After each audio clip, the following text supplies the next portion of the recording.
పరమునందు ఆసీనుడవై మహిమలో ఉన్న మహారాజుగా ఉండి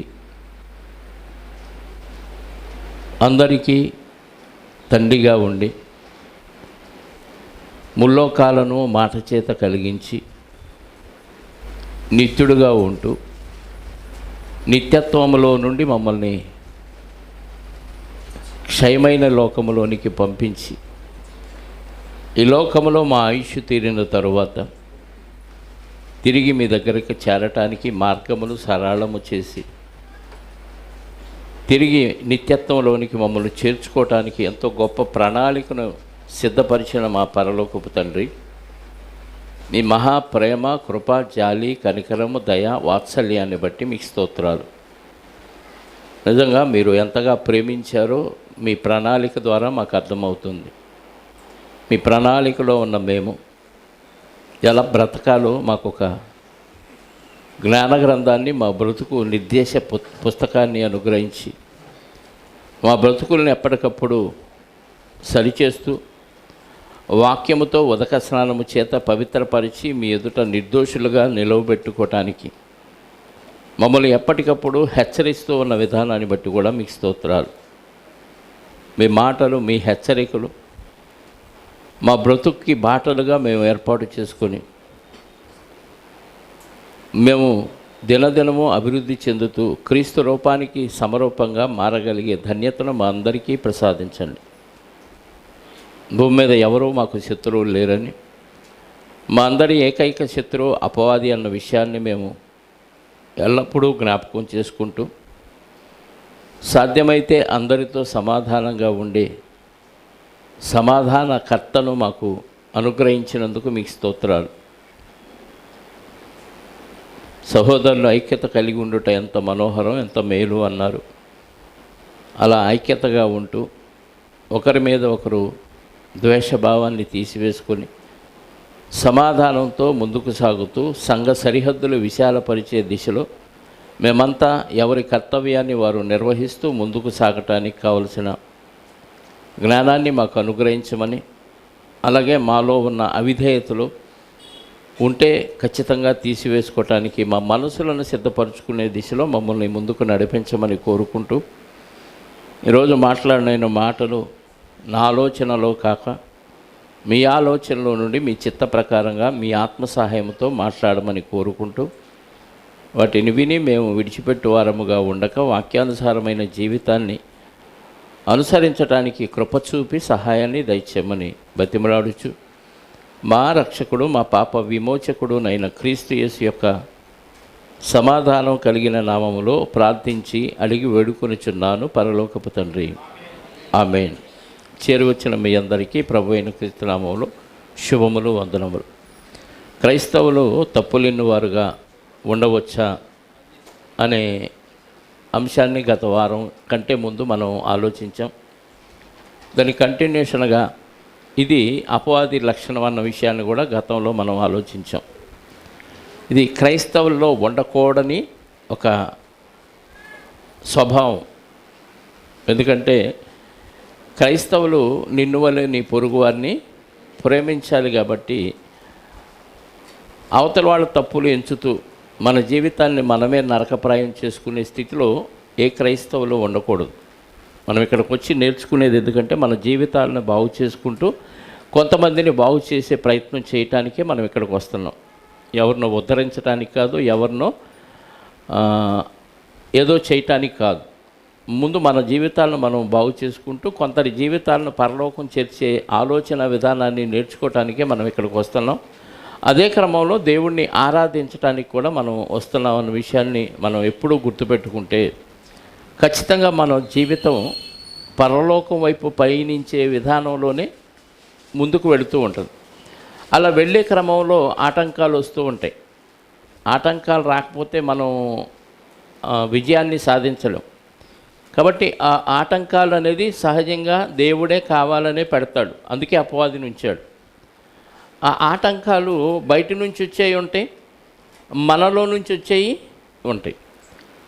బయట నుంచి వచ్చేవి ముందుగా మనం ఊహించలేం, కానీ మనలో నుంచి వచ్చే వాటిని మనం ఎదుర్కొనే అవకాశం మనకుంది. ముందుగానే గ్రహించగలిగే సామర్థ్యం కూడా మనకుంది. కాబట్టి ప్రతి క్రైస్తవులు ఆలోచించవలసిన విషయం ఏంటంటే, ఎదుటివారి తప్పులు ఎంచేవారిగా ఉండకుండా ముందు మన తప్పులు మనం ఎంచుకుంటూ, మన తప్పులు మనం సరిచేసుకుంటూ, తర్వాత వాళ్ళ తప్పులు కూడా ప్రేమతో తెలియచేసే విధానంలో ముందుకు వెళ్ళాలి. అయితే ఒక్కొక్కరికి ఒక్కొక్క విధానం వచ్చు, అందరికీ ఒకే విధానంలో తెలియచేయటం రాకపోవచ్చు. కానీ మొత్తానికి అవతల వ్యక్తి యొక్క మేలు కోరే మనం చేయాలి. ఏది చేసినా ఎదుటివారి క్షేమాభివృద్ధి కోసమే మనం చేయాలి తప్ప, అది వాక్యానుసారంగా, మళ్ళీ వాక్య వ్యతిరేకంగా ఇలా కూడా చేయొచ్చు అని మన సొంత ఆలోచనతో చేస్తే కూడా తప్పు అవుతుంది. నేను ఎందుకు చేశానంటే అని దానికి ఏదన్నా రీజన్ చెప్పొచ్చు, కానీ అది వాక్యానికి కనెక్ట్ అయిద్దా లేదా అనేది మనం చూసుకోవాలి.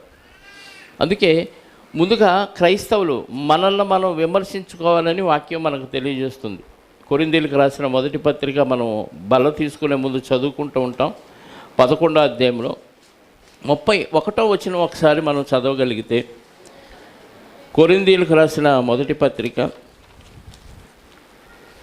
11వ అధ్యాయము 31వ వచనం. అయితే మనలను మనమే విమర్శించుకొనిన ఎడల తీర్పు పొందకపోదుము. అంటే ఇప్పుడు రొట్టె తీసుకున్నారు అందరూ చాలామంది.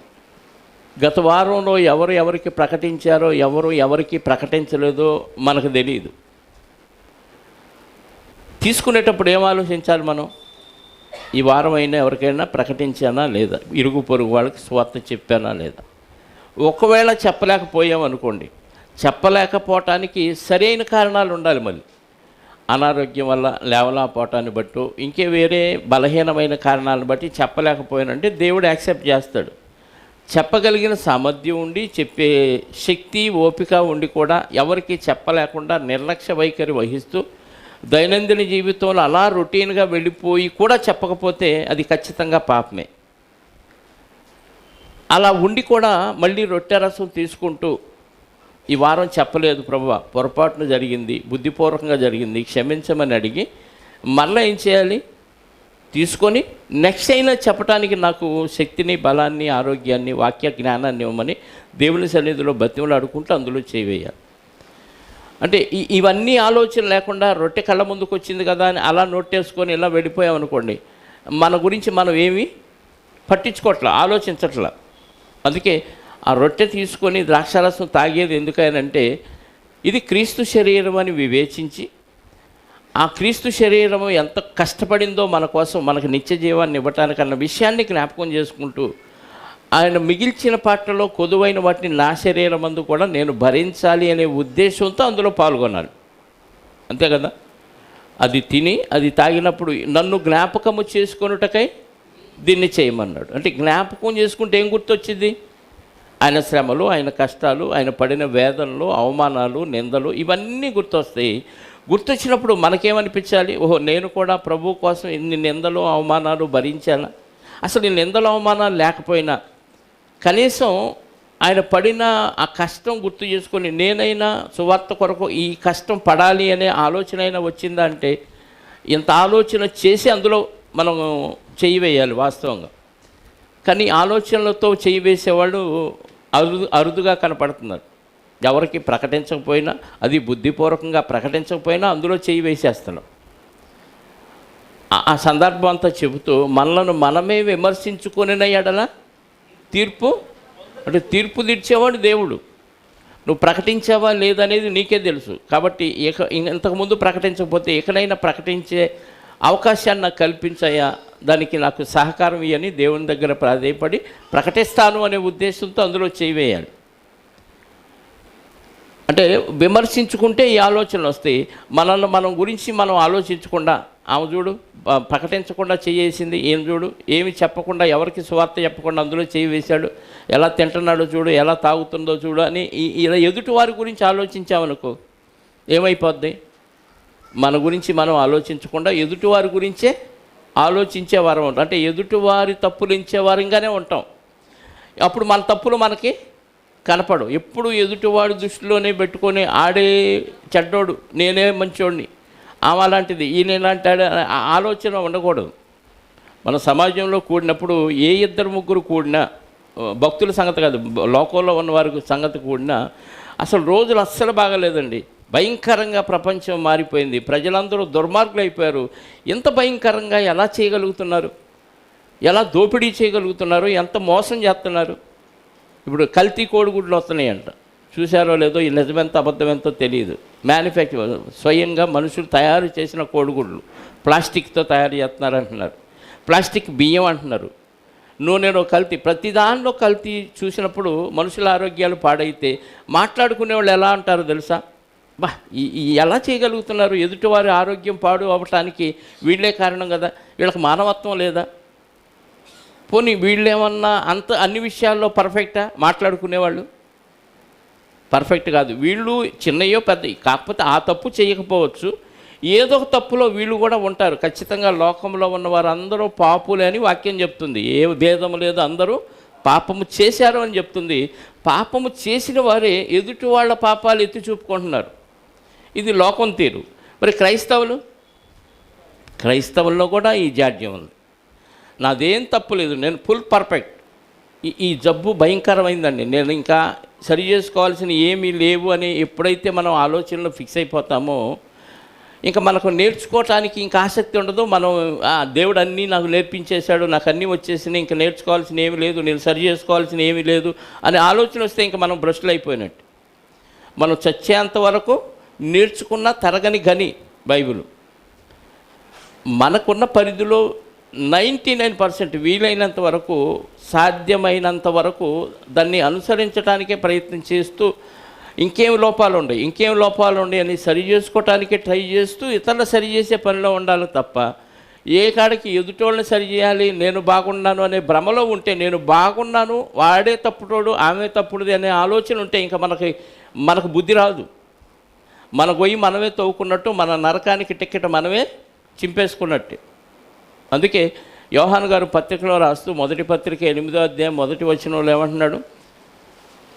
యోహాను గారు మొదటి పత్రిక 1వ అధ్యాయం 8వ వచనం, మనము పాపము లేని వారమని చెప్పుకునే యెడల మనలను మనమే మోసపుచ్చుకొందము, మరియు మనలో సత్యం ఉండదు. అంటే ఇంక నాలో ఏ పాపం లేదండి, నేను ఫుల్ పర్ఫెక్ట్, కంప్లీట్ క్రీస్తు లాంటి వాడిని అనుకున్నావా? ఇంకా అయిపోయాము. ఎందుకంటే లోకంలో పాపిష్టి లోకంలోనే తిరుగుతాం. తెలుసో తెలియకో పాపాన్ని చూస్తాం, పాపాన్ని వింటాం, పాపాన్ని పొరపాటును బుద్ధిపూర్వకంగానూ మాట్లాడేస్తాం, నోరు జారేస్తాం. అసలు ఇవన్నీ చేయలేదు. మనసులోనైనా ఎవరి మీదైనా ద్వేషం పెట్టుకుంటే చాలు, అది పాపమే. ఆ వ్యక్తి గురించి మనకు తెలియదు, ఎవరో ఏదో సమాచారం చెప్పాడు, విన్నావు, ఇలాంటి వాడు అని ఒకలాంటి ద్వేషభావం పెంచుకున్నాం అనుకోండి, అది కూడా పాపమే. ఎందుకంటే దేవుడు అలాంటి ద్వేషభావం పెంచుకుంటే మనలో ఎవడో బతకడు. మనం ఎలాంటి వాళ్ళమో, మన భవిష్యత్తు ఏంటో ముందే చూసినా మనల్ని పుట్టించాడు, మనల్ని బ్రతికిస్తున్నాడు దేవుడు, అంత ప్రేమమయుడు. అలాంటి మనల్ని క్రీస్తు ద్వారా బాగు చేశాడు. బాగు చేసిన మనల్ని ఇంకా వాక్యంతో ఉదక స్నానం చేయిస్తూనే పవిత్రపరుస్తున్నాడంటే సంఘము అనగానే ఇంకా పర్ఫెక్ట్గా పరిపూర్ణ స్థితిలో లేదు. మనం ప్రకటన గ్రంథంలో 7 సంఘాల గురించి మాట్లాడుకుంటాం, తీయొద్దులేండి. దాదాపుగా అందులో 5 సంఘాల్లో ఏదో ఒక లోపం కనపడతానే ఉంటుంది. అంటే సంఘములో అందరూ పరిశుద్ధులే ఉన్నారు, కానీ పరిశుద్ధుల్లో కూడా ఏముంది? కళంకం, మడత, మచ్చ, డాగు ఇలాంటివి ఉన్నాయి. అంటే వాటిని కూడా ఏం చేస్తున్నాడు? ఎఫెసీ పత్రిక 5 చదువుతాం కదా, 25 నుంచి. క్రీస్తు సంఘమును ప్రేమించి భర్తగా క్రీస్తుని సంఘానికి భార్యగా, సంఘం భార్య అయితే క్రీస్తు భర్తగా పోలుస్తూ, అటువల్ల క్రీస్తు కూడా సంఘమును ప్రేమించి అది కళంకమైనను ముడతైనను అట్టిది మరి ఏదైనాను లేక పరిశుద్ధమైనదిగాను నిర్దోషమైనదిగాను మహిమగల సంఘముగాను ఆయన తన ఎదుట ఆ సంఘాన్ని నిలువబెట్టుకోవాలని వాక్యంతో ఏం చేస్తున్నాడు? ఉతకటం, పిండటం, ఆరేయటం. ఉతికే పరిస్థితి ఎప్పుడు? మురికైనప్పుడు ఉతుకుతారు. అంటే సంఘానికి రోజు మురికి అవుతుందా? వాక్యంతో ఉదక స్నానం చేపిస్తున్నాడంటే అర్థం ఏంటి? సంఘంలో మురికి ఉందా? ఉంది. అంటే మనలో మురికి పెట్టుకొని ఎదుటివాడి మురికిని ఉతికేస్తా ఉంటామేంటి? ఎదుటివాడి మీద నేరారోపణ చేయటం ఏంటి? ఎదుటివాడి మీద అబద్ధాలు కల్పించి చెప్పటం ఏంటి? సాడీలు చెప్పే బుద్ధి ఎవరిది? సాతానుగాడిది. గత పాఠంలో నేర్చుకున్నాం. అది క్రైస్తవులకు పనికిరాదు కదా. మనల్ని మనం బాగు చేసుకోవటానికి ప్రభువు మనల్ని వాక్యంతో ఉదక స్నానం చేస్తున్నాడు. వాక్యంతో ఉదక స్నానం అంటే చెమడాలు తీయట్లా, కొట్టట్లా, తిట్టట్లా, దెబ్బలు కొట్టట్లా. మనల్ని వాక్యంతో సరి చేసుకోండి అని ప్రేమతో తెలియజేస్తున్నాడు. వాక్యం మనకి వచ్చింది అంటే మనకేం అర్థం అవ్వాలి? ఒకసారి ఒక వాక్యం వచ్చింది, నువ్వు ఈ విషయంలో ఇలా ఉండు అని వచ్చింది అనుకోండి, మళ్ళీ అదే వాక్యం వస్తుందంటే ఏంటి అర్థం? నువ్వు ఇంకా అది విని కూడా మారలేదు. అందుకే మళ్ళీ ఇంకోసారి చెప్పాడు. 10 సార్లు చెప్పించినా నువ్వు మారలేదంటే నీకు ఎన్ని హెచ్చరికలు చేస్తున్నాడు దేవుడు. అదే ఒక్కసారి చెప్పి వినకపోతే టాప్ మనీ ఒక యాక్సిడెంట్ చేసేసి దెబ్బ కొట్టాడు అనుకో, ఇంకేముంది, చచ్చినట్టుగా మారుతాం. మంచాన పడితే ఎవడైనా మారుతాడు. మంచం పడకముందే, దేవుడు దెబ్బ కొట్టకముందే మనం ఏం చేయాలి? మార్పు రావాలి. దేవుడు దెబ్బ కొట్టడం 1-2 సార్లు 10 సార్లు చెప్పి కొట్టడం. ఆయన ప్రేమామయుడు, దయామయుడు, కరుణామయుడు కాబట్టి దీర్ఘశాంతం చూపిస్తూ వాక్యంతో ఏం చేస్తున్నాడు? ఉదక స్నానం చేత పవిత్రపరిచి తన ఎదుట పరిశుద్ధపరచుటకై తన తాను ప్రభు అప్పగించుకున్నాడు. అంటే మనకు పడవలసిన శిక్ష తన మీద వేసుకున్నాడు. మీకు అర్థమవుతుందా? అంటే మనం తప్పు చేస్తే, మనకి కళంకం ఉంటే, మనకు మడతుంటే, డాగుంటే, వీటన్నిటినీ శుద్ధి చేయటానికి మనల్ని కొడుతున్నాడా? ప్రభువే తను తాను హింసించుకున్నాడా? మన కొరకు ప్రాణం కూడా. అంటే ఇది క్రీస్తు తత్వం, క్రీస్తు నియమం. క్రీస్తు నియమం ఏంటంటే ఎదుటోడిని బాగు చేయటానికి నన్ను నేను శిక్షించుకోవాలి. పాడు చేసుకోవటం కాదు, నన్ను నేను శిక్షించుకోవాలి. మనం ఏం చేస్తాం? అవతల వాళ్ళని చిత్రవద చేస్తాం, అవతల వాళ్ళ మీదే నేరారోపణ చేస్తాం. మనకి గౌరవం రాకపోయినా, మనకి ప్రాధాన్యత లేకపోయినా, మనల్ని ఎవరో పట్టించుకోకపోయినా, మనం అనుకున్నది నెరవేరకపోయినా ఎదుటి వాళ్ళ మీద సాడీలు చెప్పి అందరూ తప్పుడోళ్ళే, నేను ఒక్కడనే మంచోడిని, నేను ఒక్కదాన్నే మంచోదాన్ని అనే అభిప్రాయం మనలో గూడు కట్టుకుపోతే ఇది చాలా ప్రమాదానికి దారితీసిద్దండి. మనకు పాత నిబంధనలో ఎస్తేరు గ్రంథంలో ఒక ఆయన ఉంటాడు, విలన్. ఎవరైనా తక్కువని చెప్పాలి. విలన్ మొర్దకాయ కాదు, విలన్. హీరో మొర్దకాయ హామాను రాజుగారి దగ్గర నమ్మిన బంటుగా ఉంటాడు కదా. నమ్మిన బంటుకున్న హామానుకి రాజుగారు ఇంకా ఉన్నతమైన స్థానం ఇస్తాడు. గౌరవ ప్రతిష్టలు, తన సింహాసనం పక్కన తనకంటే తక్కువ సింహాసనం, అంటే మిగతా సింహాసనాల కంటే కొంచెం ఎత్తుగా, రాజు కంటే తక్కువగా ఆయనకి అధికారాన్ని ఇస్తే అందరూ హామాన్ని గౌరవించాలి అనే శాసనం చేసినప్పుడు ఒక్క ఆయన గౌరవించడు. ఆయన పేరే మొర్దెకై. ఆయన యూదుడు కాబట్టి ఆయన గౌరవించినందుకు హామాన్ ఏం చేశాడు? మొర్దెకై నిజంగానే గౌరవించట్లేదా, లేకపోతే ఆయన ఏంటి అని విచారణ చేసి ఆయన వంశం ఏది, ఆయన జాతి ఏదని తెలుసుకొని, వీడొక్కడో నాకు నమస్కారం చేయనందువల్ల నాకు నష్టం లేదు, కానీ అసలు ఈ జాతే ఇక్కడ ఉండకూడదని నిర్మూలన చేయటానికి, ఇది తనకు పర్సనల్గా గౌరవం ఇయ్యనందుకు జాతి మొత్తాన్ని నాశనం చేయాలని నాకు గౌరవం ఇయ్యలేదయ్యా, నేను వెళ్తే వాడు నమస్కారం చేయలేదు, అందరూ నాకు నమస్కారం చేశారు, మీరు చెప్పారు, అయినా ఆ ఒక్క వ్యక్తి వినలేదు, ఆ జాతి మొత్తం వినలేదు అని చెప్పలా రాజుగారికి. ఏం చెప్పాడు చూడండి, 3వ అధ్యాయం ఎస్తేరు గ్రంథం 7వ వచనం 8వ వచనం చదవండి ఒకసారి.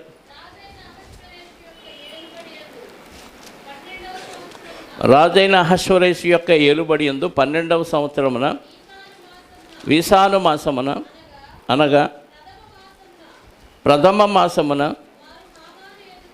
వారు హామాను ఎదుట ఊరు అనగా చీటీని దినదినమునకు నెలకు ఆధారు అని 12వ నెలకు వేయిచు వచ్చిరి. అంతటా హామాను అహష్వేరోషుతో చెప్పినదేమనగా 8వ వచనం, రాజా, మీ రాజ్య సంస్థానములో అన్నిటి యందును ఉండు జనులలో ఒక జాతి వారు చెదరి ఉన్నారు. మీ రాజ్యంలో చాలా జనాలు ఉన్నారు, చెదిరిపోయిన వాళ్ళు. అందులో ఒక జాతి వారు ఉన్నారు, ప్రత్యేకించబడిన జాతి వారు వారి విధులు సకల జనుల విధులకు వేరుగా ఉన్నవి. వారు రాజు యొక్క ఆజ్ఞలను గైకొని వారు కారు. కాబట్టి వారిని ఉండనిచ్చుట రాజునకు ప్రయోజనకరము కాదు. రాజునకు సమ్మతి అయితే వారు హతము చేయబడినట్లును నేను ఆ పని చేయు వారికి 20,000 మణుగుల వెండిని రాజు యొక్క ఖజానాలో ఉంచుటకును తూచి అప్పగించున్నట్లును చట్టం పుట్టించుమనగా, రాజు తన చేతి ఉంగరము తీసి దాన్ని హమ్మెదాత కుమారుడగు అగాగీయుడగు హామానునకిచ్చి, ఆ వెండి నీకు ఇయ్యబడి ఉన్నది, నీ దృష్టికి ఏది అనుకూలమో అది జనులకు చేయునట్లుగా వారును నీకు అప్పగింపబడి ఉన్నారని రాజు సెలవిచ్చాను. ఎందుకంటే ఈ హామాను యూదులకు శత్రు. ఎందుకు శత్రు? తనకు పర్సనల్గా నమస్కారం చేయలేదు. ఏమంటే పర్సనల్గా నమస్కారం చేయలేదు ఆయన, అట్లాంటి వాడు ఇక్కడ ఉండటానికి వీల్లేదు, చంపేయండి అంటే అది వేరే విషయం. కానీ అందరి జనుల విధులకు వేరుగా ఈ జనుల విధులు ఉన్నాయి. వీళ్ళు ఉండటం నీ దేశానికి ప్రమాదం. ఎంత గుట్టుగా చెప్పాడు చూడండి. తన స్వకీయ గౌరవానికి ఆటంకం కలిగిందని దాన్ని రాజుగారి దగ్గరికి ఎలా తీసుకెళ్ళాడు? గొంబనంగా, అంటే చాప కింద నీరులాగా తీసుకెళ్ళాడు. అంటే రాజుగారికి ఏమనిపించింది? ఓహో, వీళ్ళ వల్ల నా రాజ్యానికి ఏదో ప్రమాదం ఉంది, నా రాజ్యాన్ని వీళ్ళు ఏదో నాశనం చేస్తారు. ఎందుకంటే విధులు వేరుగా ఉన్నాయి అన్నాడు. కానీ అందరిలాగా ఒక విగ్రహానికి వీళ్ళు గౌరవం ఇవ్వరు, నమస్కారం చేయరు, ఏ వ్యక్తుల్ని వాళ్ళు నమస్కారం చేయరు, వాళ్ళు దేవుడికి తప్ప దేనికి సాగిలపడరు అనే విషయం బయటపెట్టల. ఏం చెప్పాడు? అందరి విధులకు వేరుగా ఒక జాతి వారి విధులు ఉన్నాయి, వీళ్ళు ఉండటం నీ రాజ్యానికి ప్రమాదం. అనగా రాజుగారికి ఎప్పుడు సింహాసనాన్ని భద్రం చేసుకోవాలనే ఆలోచనే ఉంటుంది. ఈ సింహాసనానికి ఏ ఆటంకం వచ్చిద్దన్నా అది ఎంత గొప్పదైనా దాన్ని నిర్మూలన చేయాలనే ఆలోచన రాజుల్లో సహజంగా కలిగింది. హేరోదుకు కలిగింది అదే కదా. నీ యూదుల రాజుగా పుట్టినవాడు ఎక్కడున్నాడని జ్ఞానుడు వచ్చి అడగగానే ఏమైపోయింది? ఆ సింహాసనం కదిలిపోతుందని వెంటనే 2 సంవత్సరాల్లోపు మగపిల్లలందరినీ, అంటే సింహాసనం కాపాడుకోవటానికి రాజులు ఏం చేస్తారు? ఎంతటి ఘాతుకానికైనా ఒడిగడతాడు అనేది మనకు అర్థమైతే, ఈ హామానికి రాజుగారి బలహీనత తెలుసు కాబట్టి విషయాన్ని ఎట్లా తీసుకెళ్ళాడు? విషయం డైరెక్ట్గా చెప్పకుండా దాచిపెట్టి, విషయమంతా దాచిపెట్టి, నీకు ప్రమాదం, నీ సింహాసనానికి ప్రమాదం.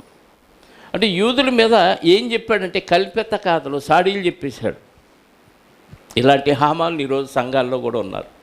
అక్కడ జరిగింది ఒకటి, చెప్పేది మరొకటి. అందుకే లేవీకాండం 23వ అధ్యాయం 1వ వచనంలో లేని వార్తను పుట్టింపకూడదు. లేని వార్తను అంటే అర్థం ఏంటి? అక్కడ అది జరగల, జరగని దాన్ని జరిగినట్టుగా కంటారు అంటే పుట్టిస్తారు. ఎలా? కళ్ళ కట్టినట్టుగా చూపిస్తారు, జరిగినట్టుగానే భ్రమ కల్పిస్తారు. అవ్వమ్మ దగ్గర సాతానుగాడు చేసింది అది. ఈ పండు తిను దినమున నిశ్చయముగా మీరు చావరు, మీరు దేవతల వలె ఉందురు. అది ఎక్కడ ఉంది?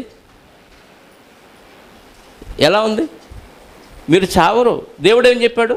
చస్తారని చెప్పాడు. ఈ అపవాది ఏం చెప్పాడు?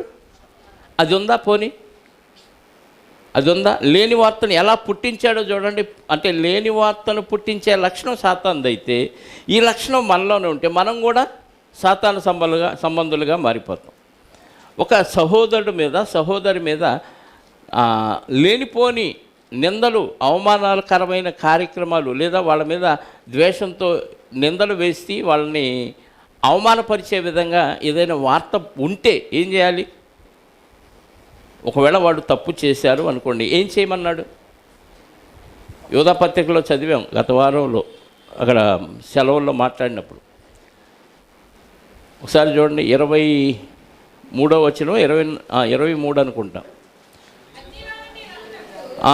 అగ్నిలో నుండి లాగినట్టు కొందరిని రక్షించుడి, శరీర సంబంధమైన వారి అపవిత్ర ప్రవర్తనకు ఏమాత్రము నొప్పుకొనక, దేనిని? శరీర సంబంధమైన అపవిత్రతను అసహించుకోండి. వ్యక్తిని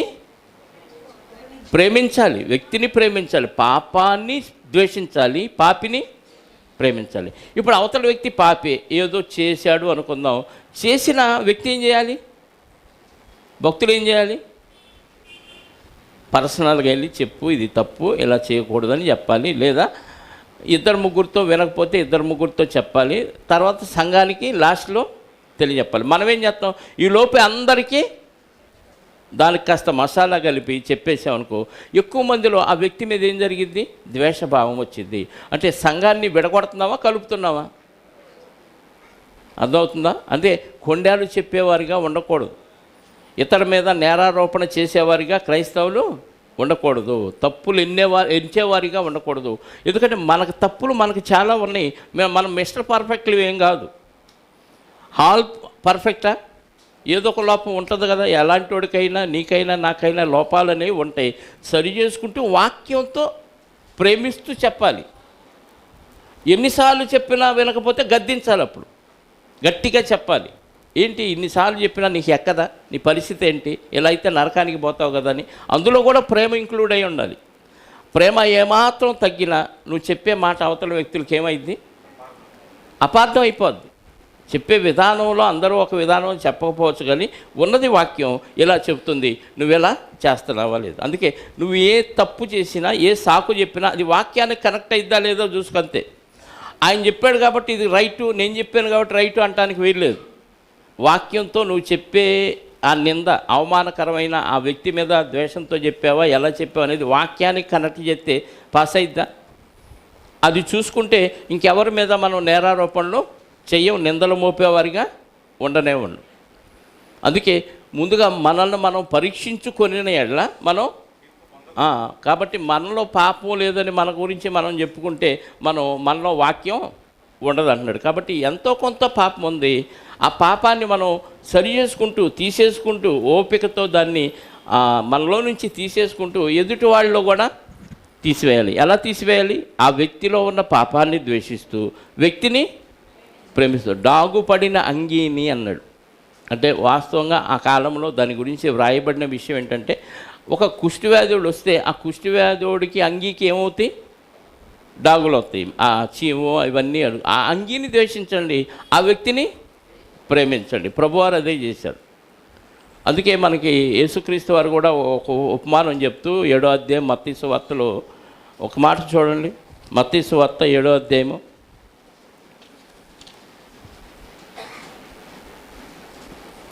1 నుంచి. మీరు తీర్పు తీర్చకుడి. తీర్పు తీర్చడం అంటే చెప్పండి. తీర్పు తీర్చడం అంటే జడ్జిమెంట్ ఇంగ్లీష్లో. మనం ఎలా తీరుస్తాం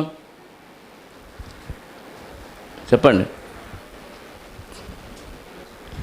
ఎలా తీరుస్తాం? తీర్పు అంటే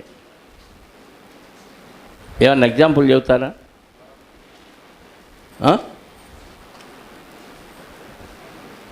నువ్వు చేస్తూ ఒక తప్పు, ఎదుటివాడు అదే తప్పు చేస్తే ఇలా అయితే నువ్వు నరకానికి పోతావు అన్నావు అనుకో, అంటే మన గురించి మనమే ఏం చేసుకున్నట్టు, అది నీకు కూడా వర్తించింది కదా అంటాడు వెనకాల ఆయన కదా. వాక్యం ఎలాంటిది? 2 అంచులు గల ఎటువంటి ఖడ్గము కంటే వాడిగా ఉండి పదులైంది వాక్యం. నీకు దిగిద్ది, నాకు దిగిద్ది. నేను పాటించకుండా మీకు చెప్తున్నాను అనుకోండి, ఆ చెప్పేటప్పుడు నాకేమనిపించాలి? అవును, ఇది నేను పాటించట్లేదు కదా, ఇది నాకు కూడా వర్తించింది కదా, నేను సరి చేసుకోకుండా వాళ్ళకి ఎలా చెప్తాను అనిపించాలి.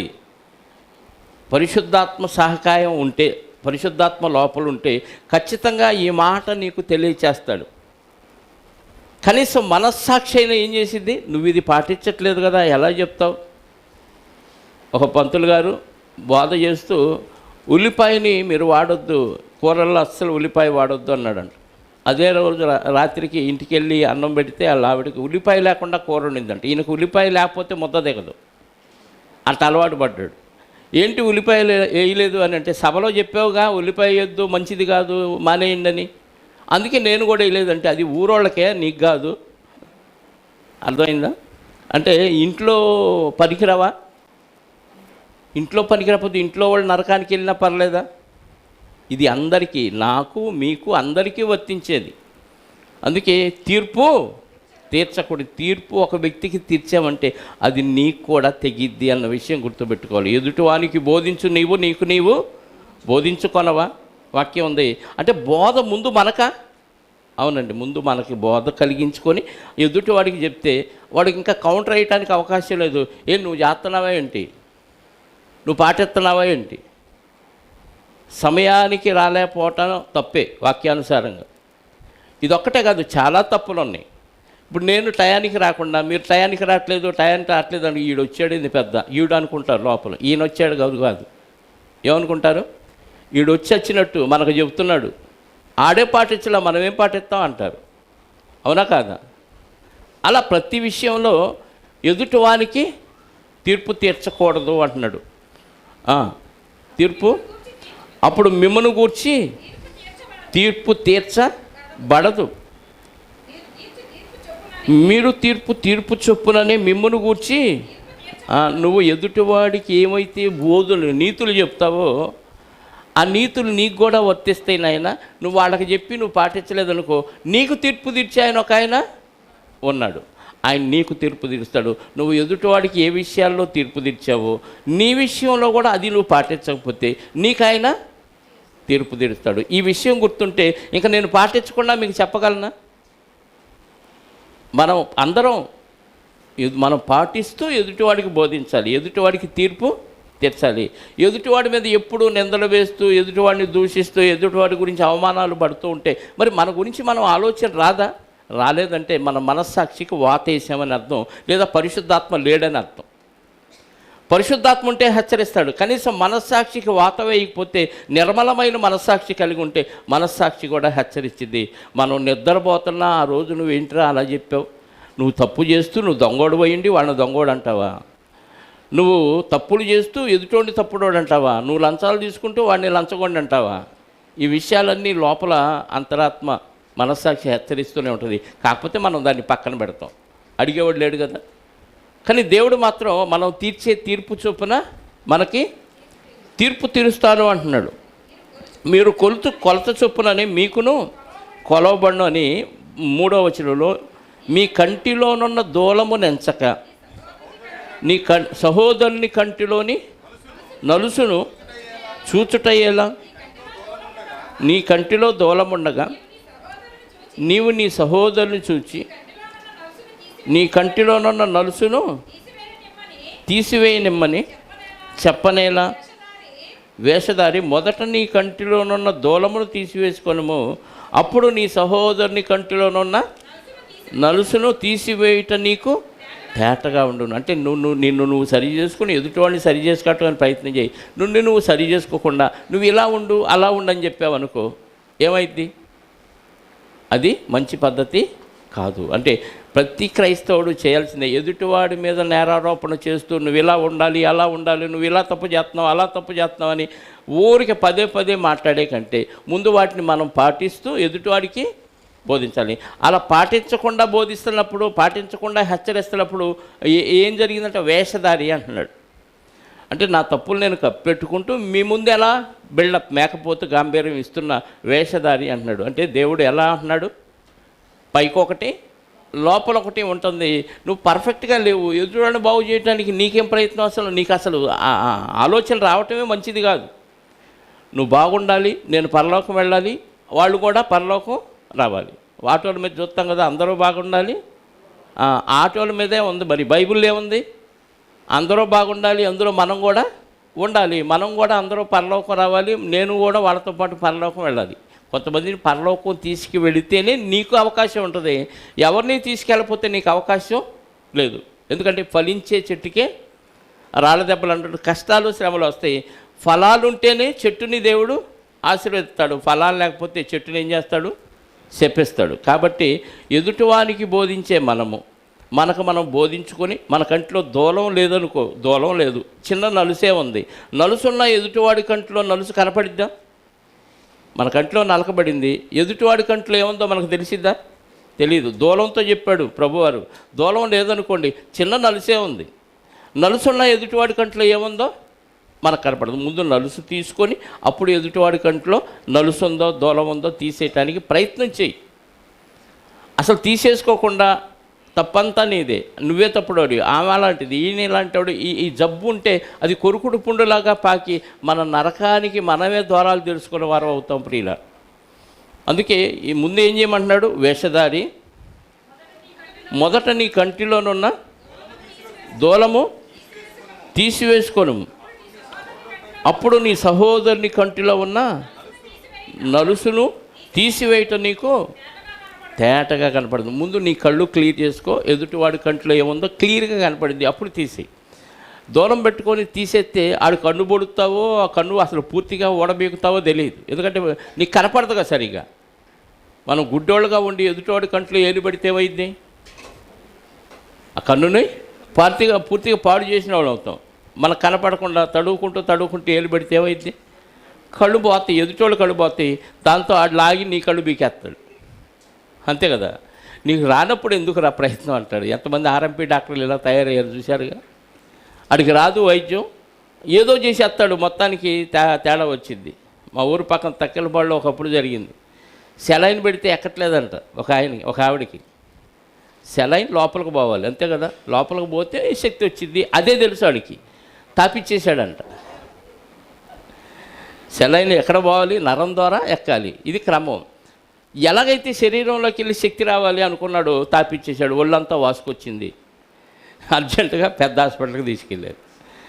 ఇది వైద్యం కాదు కదా. అడిగి తెలిస్తే వైద్యం చేయాలి, తెలియకపోతే ఏమైంది? వైద్యం వికటించి ప్రమాదానికి దారితీసింది. ఇది పరమ వైద్యం. వాక్యం అనేది పరమ వైద్యం. ఈ వైద్యం చేసేటప్పుడు ట్రీట్మెంట్ ఎలా ఉండాలంటే దేవుడు చెప్పిన క్రమంలో ఉండాలి. ఎంబీబీఎస్ డాక్టర్ ఆ ఎంబీబీఎస్లో నేర్చుకున్న క్రమాన్ని బట్టే చేస్తాడు ఆపరేషన్. దేవుడు నేర్పించిన ఈ విద్యను, మహోన్నతుని విద్య ప్రకారంగానే మనం ట్రీట్మెంట్ చేయాలి తప్ప మన సొంతగా అనుకున్నట్టు లోకంలో ఉన్న ట్రీట్మెంట్ వేరు. స్కూళ్ళల్లో కొడతారు, హింసిస్తారు, చదవకపోతే ఏదైనా చేస్తారు, మోకాళ్ళు వేయిస్తారు, లెంపలు వేయిస్తారు, గుంజీలు తీస్తారు, ఇవన్నీ చేయిస్తారు. ఇక్కడ కుదిరిద్ది? చెప్పండి, ఇక్కడ కుదిరిద్దా? ఇప్పుడు రిజిస్టర్ పెట్టినందుకే చాలామంది అభ్యంతరాలు వస్తున్నాయి అని వింటున్నాం. మరి ఆఫీసుల్లో ఏది బయోమెట్రిక్ ఉందా? ఇందా తేజ చెబుతున్నాడు, బయోమెట్రిక్ కూడా కాక ఫేస్ రీడింగ్ కూడా పెట్టారంట ఇప్పుడు. అంటే ఖచ్చితంగా నీ అటెండెన్స్ అక్కడ నీ ఫేస్ కనపడాలి. అంటే నువ్వు వచ్చావు, అది ఒక పూట కాదు, ఉదయం మధ్యాహ్నం సాయంత్రం 3 పూటల ఖచ్చితంగా కనపడితేనే నువ్వు అటెండ్ అయినట్టు ఆఫీస్కి, లేకపోతే నీ జీతం కట్టు. మరి లోకంలో 60-70 ఏళ్ళు బతికి ఈ బతుకు కోసమే ఇంత క్రమాన్ని పెడితే చచ్చినట్టు ఉద్యోగాలు చేసేవాళ్ళు, లక్షల జీతాలు తీసుకునే వాళ్ళు ఏం చేస్తున్నారు? మేము లక్షాధికారులు, లక్షల జీతాలు వస్తున్నాయి, మేము టయానికి రామంటాడా? సరే వెళ్ళిపోనన్నా, ఇంట్లో రెస్ట్ తీసుకో అంటారు. మరి దేవుణ్ణి మహోన్నతి విద్య నేర్చుకోవడానికి మన క్రమం అవసరం లేదా? ఖచ్చితంగా క్రమం అవసరం. దేనికి మనం అభ్యంతరం, ఏది చేసినా మన బాగు కోసమే, మనం పరలోకం వెళ్ళటం కోసమే చేస్తున్నాడని మనం నిర్ణయించుకుంటే మన మీద మన మనస్సాక్షి లేదా మన హృదయం నేరారోపణ చేసే విధంగా మనం బ్రతుకు ఉండకూడదు. ఎందుకంటే హృదయాలను దేవుడు చూస్తాడు. అందుకే యోహాను గారు రాసిన పత్రిక 3వ అధ్యాయము 20-21 వచనాలు. యోహాను గారు రాసిన మొదటి పత్రిక 3వ అధ్యాయము 20-21 వచనాలు. దేవుడు మన హృదయము కంటే అధికుడై సమస్తమును ఎరిగి ఉన్నాడు గనుక మన హృదయము ఏ విషయములలో మన యందు దోషారోపణ చేయునో ఆయా విషయములలో ఆయన ఎదుట మన హృదయములను సమ్మతిపరుచుకొందము. ఏంటంట? మీకు చెప్పా ఒక క్రమం, ఇలా ఉండండి అని. ఇది నేను ఉంటలా. ఇప్పుడు నా హృదయం ఏం చెప్పిద్దంట దేవుడి దగ్గర? ఆడు భలే చెప్పాడు వాళ్ళకి వాక్యం. ఆడు అస్సలు పాటిడయ్యా. నా హృదయం ఏం చేసిద్ది? దేవుడి దగ్గర దోషారోపణ చేస్తుంది. నేను మీ మీద దోషారోపణ చేశా, నా హృదయం నేను పాటించకపోతే దేవుడి దగ్గర దోషారోపణ చేస్తే ఇప్పుడు నా పరిస్థితి ఏంటి? ఇంకా చెప్పండి, ఉపయోగం ఏమన్నా ఉందా? అది విని మీరు బాగుపడ్డారనుకో, నేను నష్టపోయా, నేను నరకానికి పోతా. కాబట్టి హృదయాన్ని సమ్మతి పరుచుకుంటూ చెప్పాలి.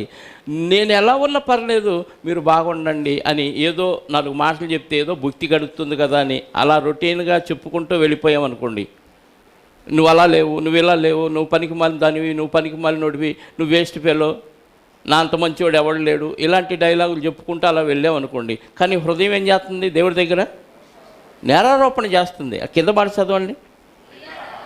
ప్రియులారా, మన హృదయము మన మన యందు దోషారోపణ చేయని ఎడల దేవుని ఎదుట ధైర్యము గలవారు మగుదము. దోషారోపణ చేస్తే దేవుడి ఎదుట ధైర్యం ఉండదు. చెయ్యకపోతే ప్రభా నేను పాటించాను ప్రభా, అందుకే చెప్పాను, అయినా వాళ్ళు మారలేదు, హ్యాపీగా దేవుడితో మాట్లాడుకుంటాం, దేవుడి దగ్గర ధైర్యంగా ఉంటాం. దొంగతనం చేస్తే నేను పాటించకుండా మీకు చెబితే ప్రభు వచ్చి అడిగినప్పుడు ఏంటిరా అన్నాడు అనుకో, నీళ్ళు నవలటమే, తల ఉంచుకొని ఆయన ముందు నిలబడటం. ప్రతి ఒక్కరూ ఒకానొక రోజు ప్రభు ఎదుట నిలబడతామన్న విషయం మనకు గుర్తుంటే, అది తప్పని పరిస్థితి అని మనకు అర్థమైతే, ఏదో ఒక రోజు ప్రభు వస్తాడా, మేఘాల మీద దేవదూతలను పెట్టుకొని వస్తాడు. ఆయన ముందు అందరు నిలబడ్డప్పుడు ఏంటి నువ్వు చేసిన పని ఏంటి, నువ్వు చెప్పింది ఏంటి, నువ్వు పాటించింది ఏంటి, నీ హృదయం నా దగ్గర అంతా కుమ్మరించింది, ఏంటి పరిస్థితి ఇలా ఉంది నీ పరిస్థితి అని అంటే ఏం చేయాలి? ఎప్పటికప్పుడు మన హృదయం దేవుడి దగ్గర దోషారోపణ చేస్తున్నాడు. ప్రతిరోజు రాత్రిపూట దేవుడు హృదయాన్ని దర్శిస్తాడు తెలుసా, ప్రతిరోజు హృదయాన్ని దర్శిస్తాడు. 17వ అధ్యాయం అనుకుంటా కీర్తన గ్రంథం, ఒకసారి చూడండి 3వ వచనం. కీర్తన గ్రంథం 17వ అధ్యాయం 3వ వచనం. రాత్రి వేళ నీవు నన్ను దర్శించి నా హృదయమును పరిశీలించితివి, నన్ను పరిశోధించితివి. అమ్మయ్య, దావీదు గారి హృదయంలో ఏ దురాలోచన ఎందుకు? ఆయన తన్ను తాను పరీక్షించుకొని నేను తప్పు చేశాను, తప్పుకు దేవుడు శిక్షేశాడు, దేవుడి దగ్గర పశ్చాత్తాపడ్డాడు, క్షమించయ్యా అని మంచం అది పరుపంట కన్నీళ్లతో తేలిపోయే అంత, అంటే అది అలంకారప్రాయంగా రాశారు, అంటే అంత ఎక్కువగా ఏడ్చి దుఃఖపడ్డాడు దేవుని సన్నిధిలో. ఏమంటే ఒక చిన్న తప్పు చేస్తే అంత బాధపడతాం మనం? ఒక ఆదివారం సంఘం ఎగ్గొడితే బాధపడేవాళ్ళు ఎక్కడ కనపట్ల, ఒక మీటింగ్కి రాలేనందుకు బాధపడి చింతించేవాళ్ళు కనపట్ల. ఏముంది, మీటింగే కదా. ఒక వారంలో 4-5 రోజులు పని పోయిందనుకోండి, మనం చేసే పని ఆదాయం పోయిందనుకోండి, ఎంత చింతిస్తాం? పలానోళ్ళ పెళ్ళికి వెళ్ళలేకపోయానని ఎంత చింతిస్తాం? కానీ సంఘ విషయంలో, సంఘ కార్యక్రమాల విషయంలో అంత చింత ఉందా? చింత ఉంటే ఏమొచ్చింది? దుఃఖం వచ్చింది. దుఃఖం వస్తే దేవుడి దగ్గర ప్రాధేయపడి పశ్చాత్తాపడి క్షమించమని అడుగుతాం. దావీదు గారు చేసిన తప్పుకి ఆయన ఏం చేశాడంట? క్షమించమని అడిగి ఆయన దగ్గర ఏడిస్తే కన్నీళ్లతో పరుపు తేలిపోయింది అన్నాడంటే అంత ఎక్కువగా ఏడ్చి ప్రాధేయపడ్డాడు. నేను రాజుని, నేను ఏడవలసిన పని ఏంది, ఇంతమందిని పరిపాలిస్తున్నాను, నాకంత అవసరం ఏంటి అని అనుకోవాలా. రాజుగా చేసింది ఆయనే, బతికిస్తుంది ఆయనే, పోషిస్తుంది ఆయనే, అధికారం ఇచ్చింది ఆయనే.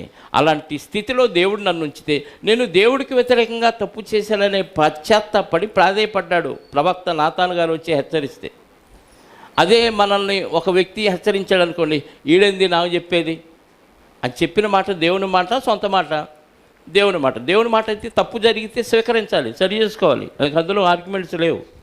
తప్పు జరిగింది కాబట్టి హెచ్చరించాడు, నేను ఇలా ఉన్నాను కాబట్టి హెచ్చరిక వచ్చింది, నేను అలా లేకుండా ఎదుటి వాళ్ళనే దోయబడుతున్నా, అప్పుడు దేవుడు హెచ్చరిస్తాడు. దేవుని సన్నిధి నుంచి హెచ్చరిక వస్తే సరి చేసుకున్నవాడు ధన్యుడు. అలా సరి చేసుకొని ప్రతిరోజు సాయంత్రం దేవుడి దగ్గర అన్నీ ఒప్పేసుకొని ప్రశాంతంగా, ఎవరి మీద ద్వేషం లేకుండా, ఎవరి మీద పగ లేకుండా ప్రశాంతంగా నిద్రపోతే, అలా రాత్రి వేళ దేవుడు వచ్చి హృదయాన్ని చూశాడు. దావీదు గారి కిరీటాన్ని చూడాల, హృదయాన్ని చూస్తే ఏం కనపడిందంట? ఎవరి మీద దురాలోచన కనపడలేదంటే, అంటే దురాలోచనలు పెట్టుకొని ఎదుటివారిని విమర్శిస్తూ పడుకొని నిద్రపోతున్నాం ఆ రోజు, అంతే కదా. అదే సమయంలో రోజు దేవుడు వచ్చి చూస్తున్నాడు, బాధపడిపోతూ కన్నీళ్లు పెట్టుకొని వెళ్ళిపోతున్నాడు. ఇన్ని దుర్మార్గపు ఆలోచనలు పెట్టుకొని చర్చికి ఎలా వెళ్ళావు, అందరితో వందనాలు ఎలా చెప్పావు, అందరితో నవ్వుతూ ఎలా మాట్లాడేవరా వేషధారి అంటాడు. దేవుడు అంటాడా? ఖచ్చితంగా అంటాడండి. అలాంటి వాళ్ళ పరలోకం రానివాడు ప్రియులారు. మనం పరలోకం వెళ్ళటానికి కదా ప్రయాస అంతా ఎందుకు? ఎన్నో త్యాగాలు చేసాం, ఎంతో ధనాన్ని వెచ్చిస్తున్నాం, ఎన్నో లోకంలో ఉన్న సుఖ సంతోషాలని దూరం చేసుకొని దేవునికి సమయాన్ని కేటాయించి మనం పరలోకం వెళ్ళటానికి కదా ఈ ప్రయత్నాలన్నీ. ఇంత త్యాగం చేసి, ఇంత చందాలు ఇచ్చి, ఇన్ని కార్యక్రమాలు అటెండ్ అయ్యి, ఇన్ని త్యాగాలు చేసిన మనం కూడా నరకానికి వెళ్ళిపోతే ఇంకెవరు వెళ్తారు పరలోకం? అందుకే ఎదుటివారి మీద నేరారోపణ చేసే స్వభావాన్ని విడిచిపెట్టుకోవాలి. ఎవరి మీద ఎలాంటి ద్వేషం ఉండకూడదు. ఏమన్నా ఉంది అంటే తీసేసుకోలేకపోతున్నామా, ప్రభువు సహాయం తీసుకోండి. ఆయన ఎప్పటికీ మనకి హెల్ప్ చేయడానికి సిద్ధంగా ఉంటాడు.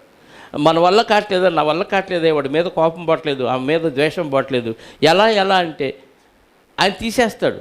ప్రశాంతంగా హాయిగా నిద్రపోతే నీకు ఆరోగ్యం. అనారోగ్యానికి కారణాల్లో ఇదొకటి. వాళ్ళు అలా ఉన్నారు, వీళ్ళు ఎలా ఉన్నారు, వీళ్ళు బాగుపడుతున్నారు, వీళ్ళు అభివృద్ధి చెందుతున్నారు, నాకంటే చిన్నోళ్ళు, నాకంటే చదువు లేనోళ్ళు, నాకంటే తక్కువ వాళ్ళు, వీళ్ళు డెవలప్ అవుతున్నారు, నా బతికేలాగే ఉందని అనుకున్నాం. అది కూడా దురాలోచన. ఎదుటి వారి గురించి ఆలోచించొద్దు. ప్రతి ఒక్కరూ దేవుని సన్నిధికి వచ్చి అందరూ పరలోకం వెళ్ళాలని దృక్పథంతో ఆలోచిస్తే ఇంకెవరి మీద మనకి ద్వేషం ఉండదు. ఒకవేళ తిట్టారా, నన్నుగా తిట్టింది నాలో ఉన్న ప్రభువుని అని ఫీల్ అయ్యామనుకో, ఇంకా నీకేంటి చింత? ప్రభువు నీలో ఉన్నప్పుడు, ప్రభువు చిత్తానుసారంగా మనం బతుకుతున్నప్పుడు నిందలు వస్తాయి, అవమానాలు వస్తాయి, చీత్కారాలు వస్తాయి, అసహించుకుంటారు, అవసరమైతే హింసిస్తారు. ఇంక హింసల దాకా మన బతుకెళ్ళ. హింసించారు ఎవరన్నా? ఎవరు హింసించాల? హింస ఎందుకు? ఒక చిన్న ఇలా గిచ్చామనుకోండి, తాట తీసేసామేక. ఒక మాట అంటేనే పడినోళ్ళు ఇంకా కొడితే మామూలు కాదు, ఉతికారేయటమేక, సాగిరేవు పెట్టేస్తారు. ఒక మాట అంటే పడినోళ్ళు భక్తులు ఎలా అవుతారు చెప్పండి? యోగక్షేమాలు బాగుండాలి, అందరూ పరలోకం రావాలనే ఉద్దేశంతో మనం సమావేశం అవుతున్నాం. ఎవరి మీద ద్వేషం పెట్టుకోకూడదు. ఒకవేళ అన్నారా, నిందించారా, అవమానపరిచే ఏదన్నా కానీ నన్ను కాదు, నా ప్రభు ఏమన్నాడు? సౌలు దమస్కు మార్గంలోకి వెళ్తున్నప్పుడు పెద్ద వెలుగు వచ్చింది, ఆయన బోర్లా పడిపోయాడు, గుడ్డోడైపోయాడు. అప్పుడు ప్రభు ఒక మాట అన్నాడు, సౌలా సౌలా నీవేళ నన్ను హింసిస్తున్నావు. ఆయన హింసించింది ఎవరిని? సంఘాన్ని. అంటే క్రైస్తవులను హింసిస్తే ప్రభువారు ఏమన్నాడు? నన్ను హింసిస్తున్నావు అన్నాడు. అంటే సంఘంలో ఎవరు హింసించినా, ఎవరిని తోలనాడినా, ఎవరిని అవమానపరిచినా, ఎవరి మీద అబద్ధాలుగా సాక్ష్యాలు చెప్పినా, ఎవరిని నేరారోపణ చేసి నేరస్తులుగా చిత్రీకరించినా నిన్ను కాదు అంది, ఎవరిని? ప్రభువుని అని హ్యాపీగా ఆయనకు అప్పచెప్పేసి ప్రశాంతంగా నిద్రపోయామనుకోండి, నీ హృదయంలో ఎవరి మీద దురాలోచన ఉండదు. అలాంటప్పుడు హ్యాపీగా దేవుడు సంతోషంగా వెళ్ళిపోతాడు. దేవుడు తొంగి చూసినప్పుడు దేవుడు సంతోషించే విధంగా మన హృదయాలు ఉంచుకోవాలంటే ఎవరి మీద మనం నేరారోపణ చేయకూడదు. అసలు ఈ తప్పులు ఎంచేవారిగా క్రైస్తవులు అసలే ఉండకూడదు. ఎందుకంటే పద్యం ఉంది కదా, తప్పులు ఎన్నువారు తమ తప్పులు ఎరుగారు అని. గలతీయులకు రాసిన పత్రిక 5వ అధ్యాయము 15వ వచనం. గలతీయులకు రాసిన పత్రిక 5వ అధ్యాయం 15వ వచనం.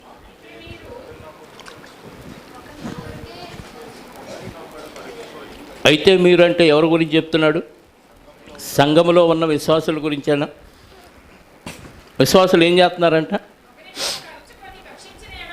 అయితే మీరు ఒకరినొకరు కరుచుకొని, కరిచే లక్షణం ఎవరిది? కుక్కది కదా. కుక్క కరిచిందండి, పాము కాటేసింది అంటారు, కుక్క కరిచింది అంటాడు. అంటే సంఘస్థులు కరుచుకోకూడదా? చెప్పండి, కరుచుకోకూడదా? కరిపించుకోవాలా? కరవాలా, కరిపించుకోవాలా? అర్థం కాలేదా?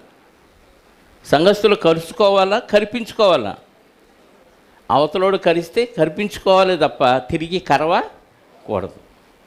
తర్వాత భక్షించుకొని ఎడల. భక్షించుకోవటం అంటే భక్షించటం తెలుసా? తినటం వేరు, భక్షించటం వేరు. అంత అన్నం ముద్ద పడేయండి, ఆకలి మీద ఉన్న కుక్కకి ఎలా తింటుందో తెలుసా? చూసారు ఎప్పుడన్నా? అసలు తింటా ఉంటుంది, నోట్లో పడుతుంది, కింద పడుతుంది, మళ్ళీ అది ఎక్కి లోపల వేసుకుంటుంది, ఎగబడి తింటుంది. అంటే భక్షించడం అంటే ఎగబడి తింటడం. ఒకరినొకరు ఏం చేస్తున్నారు? అసలు ఇది మనుషుల లక్షణమా, జంతువుల లక్షణమా? సంఘములో ఉండవలసిన లక్షణమా, బయట వాళ్ళ లక్షణమా? అసెంబ్లీలో, పార్లమెంట్లో జరిగింది చూసారా? సేమ్ అంతే. అక్కడ ఒకరి మీద ఒకళ్ళు ఏం చేస్తారు? కుర్చీలు ఇసిరేస్తారు, మైకులు ఇసిరేస్తారు, స్పీకర్ని ఢామ్ డీమ్ అని అరుస్తారు. అసలు వాళ్ళు ఈ పదాలు సరిపో వాళ్ళకి. కరుచుకోవటం, భక్షించడం కంటే ఇంకా మించిన పదాలు ఏమైనా ఉంటే అవి రాయవచ్చు. ఇవి సంఘములో ఉండవలసినవి కావు. మీరు ఒకరి మీద ఒకరు కరుచుకునే ఎడల, మీరు భక్షించిన ఎడల, మీరు ఒకని వలన ఒకడు పూర్తిగా బొత్తిగా నశించిపోవుదురేమో చూచుకొనుడి. ఏంటంట? ఒకళ్ళ మీద ఒకళ్ళు కరుచుకోవటం, భక్షించుకోవటం వల్ల నశించిపోతారు అంటున్నాడండి. వాళ్ళని బాగు చేయటానికి దేవుడు రాయించిన మాటలు.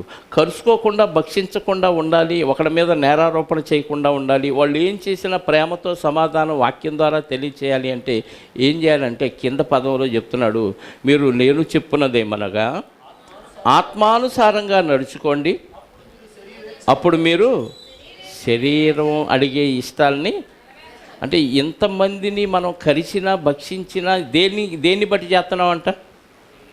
శరీరాన్ని బట్టి. నీ శరీరానికి ఏదైనా ఇబ్బంది కలిగిస్తే అవతల వ్యక్తి నిన్ను అనరాని మాటలంటే, లేదా నిన్ను సరిచేయటానికి ఒక మాట చెప్తే నువ్వు నొచ్చుకొని వాళ్ళ మీద సాడీలు చెప్తూ, వాళ్ళు అలాంటి వాళ్ళు ఇలాంటి వాళ్ళని లేని వార్తను పుట్టిస్తూ కల్పనా కథలు చెప్తూ వాళ్ళ గురించి ఒక స్టోరీ తయారు చేసి ఎంత కవులైపోతారు ఆ సమయంలో. ఆయన ఎలాంటి వాడో నీకు తెలుసా, ఆమె ఎలాంటిదో నీకు తెలుసా, మొన్న నేను చూశాను అని ఒక చూడని విషయాన్ని కల్పించి ఒక స్టోరీ చెప్పేస్తే ఆ స్టోరీ ఎలా ఉంటుందంటే కళ్ళకు 3D ఎఫెక్ట్లో 70mm థియేటర్లో చూపించినట్టుగా ఉంటుంది. అవునా, ఇలా జరిగింది చూశాడు, విజన్ చూపించాడు అక్కడ అని గుడ్డిగా నమ్మేస్తారు. నమ్మిన కాడ నుంచి ఆ వ్యక్తి మీద ఈ వీళ్ళకేమనిపించింది? గొడవ, వాడి మీద ద్వేషం పెరిగింది. ఇలాంటి వాళ్ళ వీళ్ళు ఇన్నాళ్ళు మంచోళ్ళు అనుకున్నానే, మంచోడు అనుకున్నానే, ఇలాంటోడా? అది జరిగిందో లేదో వీళ్ళకి తెలియదు.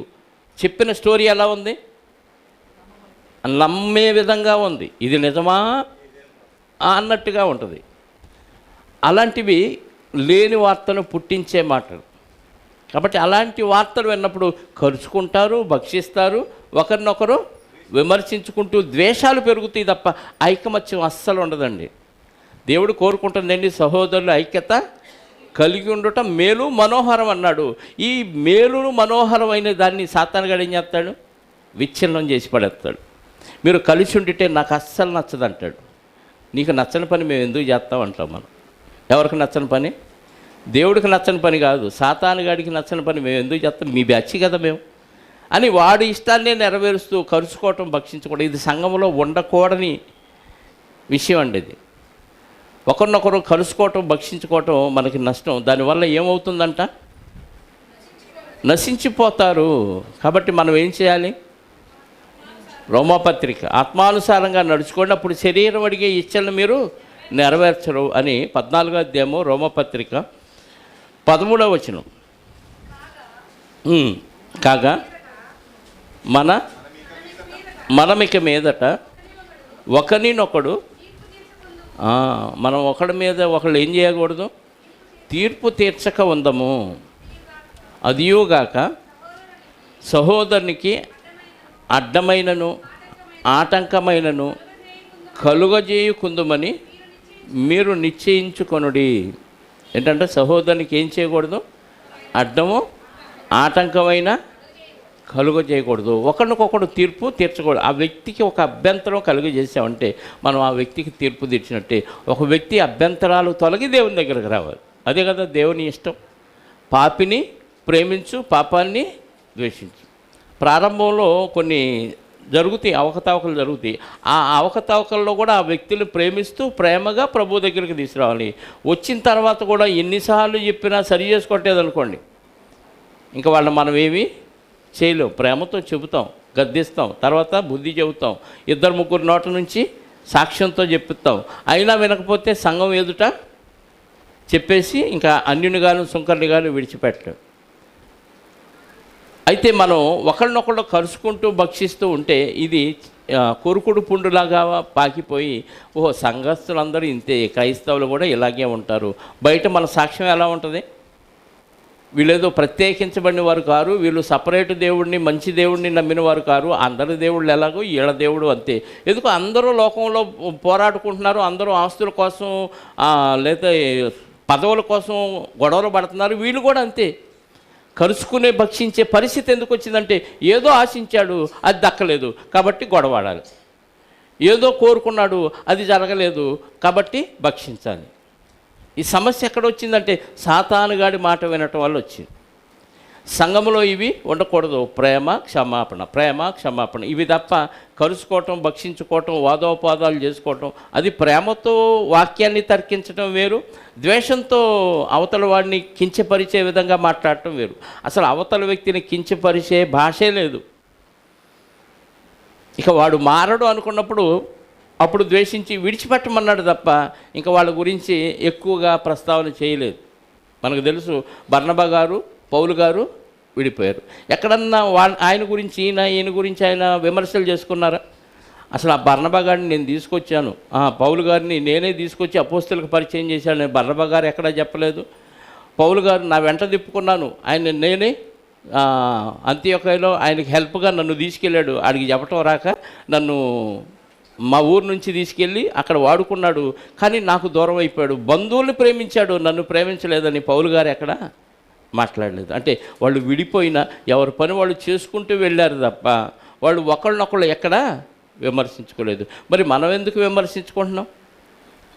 కాబట్టి మనం ఏం చేయమంటున్నాడు 14వ అధ్యాయంలో 13లో, కాగా మనం ఇక మీదట ఒకరినొకడు తీర్పు తీర్చక ఉందుము, ఇదియుగాక సహోదరునికి అడ్డమైనను ఆటంకమైనను కలుగజేయకుందుమని మీరు నిశ్చయించుకొనుడి. చాలం. అంటే ఎవరి మీద తీర్పు తెచ్చొద్దు, వాడు తింటే తింటాడు. ఆహార పదార్థాల గురించి చెప్పబడిన మాట ఇది. తినకపోని, తినటం వల్ల వచ్చిన లాభం లేదు, తినకపోవటం వల్ల వచ్చిన నష్టం లేదు. అది వాళ్ళ పర్సనల్. దాని గురించి మనం అభ్యంతరాలు పెట్టి అటు నువ్వు నరకానికి పోతావరా, విగ్రహానికి పెట్టి తిన్నావు కాబట్టి అని తీర్పు తీర్చకూడదు అన్నాడు. అది వాడు పర్సనల్ కాబట్టి వాడికి ఇష్టమైంది తిన్నాడు, కృతజ్ఞతాస్తుతులు చెల్లించుకొని తిన్నాడు, నో ప్రాబ్లం. లేదు వాడు మానేశాడు, నో ప్రాబ్లం. తిన్నా తినకపోయినా దాని గురించి అసలు ఇష్యూనే కాదు, కానీ దాన్ని హైలైట్ చేసి తీర్పు తీర్చేస్తున్నారు. అర్థమైందా? కాబట్టి ఎవరికి తీర్పు తీర్చకూడదు, అన్నీ దేవుడికి విడిచిపెట్టి మన పనేదో మనం చేసుకుంటూ పోవాలి. వాక్యంతో గద్దించు, తప్పలేదు. వాక్యంతో హెచ్చరించు, తప్పలేదు. కానీ పగతోనో ద్వేషంతోనో వాళ్ళ మీద ఇంకేదో లోపల పెట్టుకొని ఆ ఉద్దేశంతో వాక్యాన్ని అడ్డం పెట్టుకొని గద్దించకూడదు. వాక్యాన్ని అడ్డం పెట్టుకొని గద్దించేవాళ్ళు చాలామంది ఉన్నారు. మీరు ఇవ్వట్లేదు, దశం భాగం దండి తేకపోతే శాపగ్రస్తులు అవుతారు. ఇది వాక్యాన్ని అడ్డం పెట్టుకొని శపించటం. ఇలాంటి కార్యక్రమాలు చేయకూడదు. అవతల వాళ్ళ యోగక్షేమాలు కోరి వాళ్ళు నరకానికి పోతారేమోననే బాధతో వాక్యంతో వాళ్ళని హెచ్చరించాలి తప్ప లోపల ఏదో స్వార్థం పెట్టుకొని ఎదుటి వాళ్ళని మేలు కోరినట్టుగా నటిస్తూ వాళ్ళ నుంచి ఏదో రాబట్టుకోవటానికి నటించే కార్యక్రమాలు సంఘంలో చేయకూడదు. మళ్ళీ మంచిగా కనపడతాం, ఎదుటి వాళ్ళ మీద నేరారోపణలు చేస్తూనే ఉంటాం. నేరారోపణ చేసే లక్షణం అసలు క్రైస్తవుల్లో ఉండకూడదు. ఎందుకంటే ఒక వ్యక్తి ఏదైనా మేలు కోరి చెబితే అవతలవాడికి నచ్చినా నచ్చకపోయినా అది మంచి మాట, దేవుని మాట. నువ్వు స్వీకరిస్తే నువ్వు ధన్యుడు అవుతావు, స్వీకరించకపోతే నీ నష్టాన్ని నువ్వే కొని తెచ్చుకున్నవాడు అవుతావు. మేలు కోరి చేయాలి, అవతలవాడి కీడు కోరి మనం ఏది చేయకూడదు. సామెతల గ్రంథంలో ఉంటుంది కదా, మేలు కోరి స్నేహితుడు గాయము చేయును, పగవాడు లెక్కలేనన్ని ముద్దులు. అంటే వాడు మంచిగా మాట్లాడతాడండి, నాతో ఎప్పుడు ప్రేమతో ఉంటాడు, నన్ను ఎప్పుడు ఐ లవ్ యూ అంటాడు, నాకు ఇష్టం అంటాడు అని అనగానే నీకేదో గొయ్యి తవ్వుతున్నాడని అర్థం. నువ్వు వాక్యానికి విరుద్ధంగా ఉన్నావు, నువ్వు సంఘానికి రావట్లేదు, ప్రార్థనా కోడికలకు రావట్లేదు. నిన్ను వాక్యంతో హెచ్చరించేవాడు ఏం చేస్తాడంట అంటే నన్ను అలా అన్నాడు పాస్టర్ గారు, ఫలానా నన్ను ఇలా అంది, ఫలానా ఆయన ఇలా అన్నాడు అంటే వాక్యంలో ఉన్నది చెప్పాడు. నీకు గాయమైనా పర్లేదు, ఆపరేషన్ అది. ఆపరేషన్కి నువ్వు కోఆపరేషన్ చేస్తే నీ పుండు తగ్గిపోయింది, నీ రోగం తగ్గిపోయి నువ్వు బాగుపడతావు. అమ్మో నన్ను గాయం చేశాడని బాధపడితే పగవాడు ఏం చేస్తాడంట? 17వ అధ్యాయం కదా, 17 సామెతలు 17 నిజమైన స్నేహితుడు అంటే అబద్ధ స్నేహితులు కూడా ఉంటారా? నిజమైన స్నేహితుడు అన్నాడంటే అబద్ధ స్నేహితులు కూడా ఉంటారు. వాళ్ళు ఎలా ఉంటారు? అవసరానికి వాడుకుంటారు, అవసరం తీరినాక నువ్వెవడో పోరా అంటాడు. ఆడు అబద్ధ స్నేహితుడు. నిజమైన స్నేహితుడు నువ్వు పరిస్థితులు తారుమారైనా, నువ్వు దుర్దశలో ఉన్న నిన్ను ప్రేమిస్తూనే ఉంటాడు. ప్రేమించి నీకేం చెప్తా అంటే నీ బతుకు ఎలా అవటానికి కారణం నువ్వు ఇదిగో వాక్య విరుద్ధంగా బతికావు, వాక్యానికి అనుకూలంగా నీ బతుకు లేదు కాబట్టి నీ బతుకు ఇలా అయింది, సరి చేసుకుంటే నా బతుకునే నువ్వు తప్పెతికేవాడు అవుతావా అని ఫీల్ అయ్యావు అనుకో, నీ కర్మ, ఎవరు చేయలేరు. అడు గాయం చేశాడు ఎందుకు? నువ్వు బాగుపడతావని. అది నిజమైన స్నేహితుడు. నన్నన్నాడు పాస్టర్ గారు, నన్నన్నాడు పలానోడు అని నువ్వు ఫీల్ అయితే నీ బతుకు ఇంకా సరి చేసుకునే ఆలోచన నీకు లేదన్నమాట. నువ్వు బాగుపడతావనే కదా ఏదని చెప్తాడు. లేకపోతే పర్సనల్గా నీ మీద ఏమైనా ద్వేషం ఉంటుంది ఎవరికన్నా? చెప్పండి. ఎవరి మీద ఎవరికి ద్వేషం ఉండాల్సిన అవసరం లేదు. బాగుపడండి, పరలోక రాజ్యానికి రండి. అది నిజమైన స్నేహితుడు. మన అందరి స్నేహితుడు యేసుక్రీస్తు వారు ఏం చెప్పాడు? మేలు కలిగే మాటలే చెప్పాడు. పాటించండి, నా ఆజ్ఞలు పాటించండి, మీరు పరలోకం వస్తారు. పాటించకపోతే నరకానికి పోతారు. నమ్మి బాప్తిసం పొందినవాడు, నమ్మనివాడు అంత ఖచ్చితంగా ఎలా చెప్తాడు? ఇప్పుడు అదే కదా హిందువుల్లో హైందవ సహోదరులు విమర్శించేది. ఇది ఆయన నమ్మకపోతే నరకానికి పంపిస్తాడా మీ దేవుడు అంటున్నారు. మరి వాళ్ళకి ఏమర్థమైంది? ఆయన స్వార్థపరుడు, ఆయన పాదాలకు మొక్కపోతే కూడా నరకానికి పంపిస్తాడంట. మా దేవుళ్ళు అలా చెప్పలేదయ్యా. ఇలాంటి విమర్శలు తెస్తున్నాడు. అరే, నమ్మటం వల్ల నీ బతుకు బాగుపడిద్దిరా. నమ్మి నీ పాపాలు విడిచిపెట్టి ఇక పాపం చేయకుండా బతుకు, అది తీసుకోరు. నమ్మకపోతే నరకానికి పంపిస్తాడా అంటున్నాడు. నమ్మేది ఎందుకు అసలు? నమ్మేది ఎందుకు? నీ బతుకు బారటానికి, నీ బ్రతుకు బాగుపడటానికి నమ్మమన్నాడు తప్ప నమస్కారం నువ్వు పెడితే అంత, పెట్టకపోతే అంత. నీకంటే కోటాను కోట్ల దేవదూతలు, బలవంతులు, శక్తిమంతులు ఆయన పాదాల కింద దాసోహం అయిపోయి రెక్కలతో ఆ మొహాన్ని కప్పుకుంటూ ఆయన సన్నిధిలో ఆయన వెలుగు చూడలేక కోటాను కోట్ల దేవదూతలు దివారాత్రాలు ఆయన పాదాల దగ్గర స్తుతిగానాలు చేస్తాడు. ఆఫ్టర్ ఆల్ నువ్వు చేయకపోతే అంత. నీ నమస్కారాల కోసం ఆయన ఆశపడేవాడు కాదు, ఎదురు చూసేవాడు. నీ బతుకు మారటానికే ఆయన నమ్మమన్నాడు. ఆయన క్యారెక్టర్ ఏంటో నీకు అర్థమైతే ఆటోమేటిక్గా మారిపోతావు నువ్వు. మారి కూడా నీ బతుకు మారకపోతే ఇంకా నిన్నెవడో బాగు చేయలేడు.